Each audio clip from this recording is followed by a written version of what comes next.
Now, if Democrats were honest, they could at least credit Donald Trump with what has been a historic term.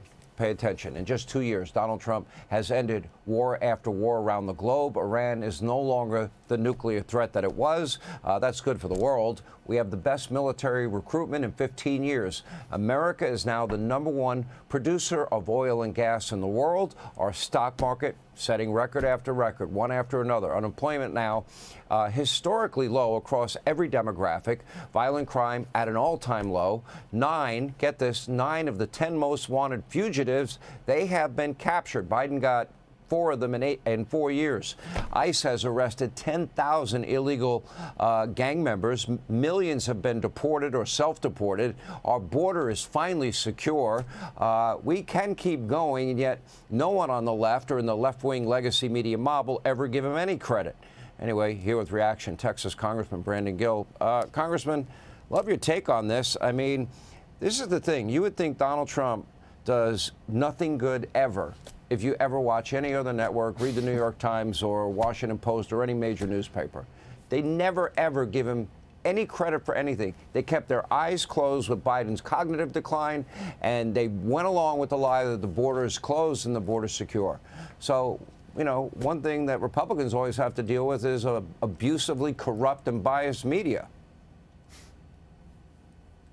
That's exactly right. There are 2 things that unify the Democratic Party right now.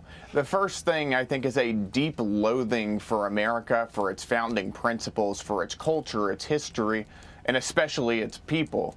And secondly, I think, is a deep, visceral, blood-curdling hatred for Donald Trump. You can't turn on MSNBC or CNN for more than 5 seconds before you hear some deranged left-wing lunatic screaming Donald Trump's name, blaming him for everything wrong under the sun, never giving him credit for a single thing that he's accomplished already in just less than 2 years of this administration. That is what unifies this party. They don't have anything to put forward other than socialism and hatred for President Trump.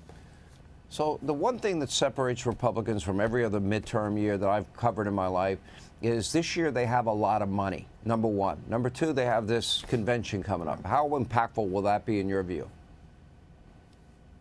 Well, I think that effectively putting President Trump on the ballot is going to be a game changer for Republicans. I think most Americans across this country look at and know the successes that the president has already accomplished. They see that the border is secure. They see that violent crime is dropping. They see that their taxes stayed low, that they had no tax on tips, no tax on Social Security, no tax on overtime, that they're keeping more money in their pocket. They're seeing that this is a president who cares deeply about this country and preserving it so that our kids and grandkids get to have the same experience and opportunities that we got to experience. And they've seen how quickly the president has turned it around after 4 disastrous, I mean, just frankly, abominable years under Joe Biden. And I think that they're going to reward Republicans for that. And I think having the president front and center in front of the American people at this convention, and by the way, on the campaign trail, he's working incredibly hard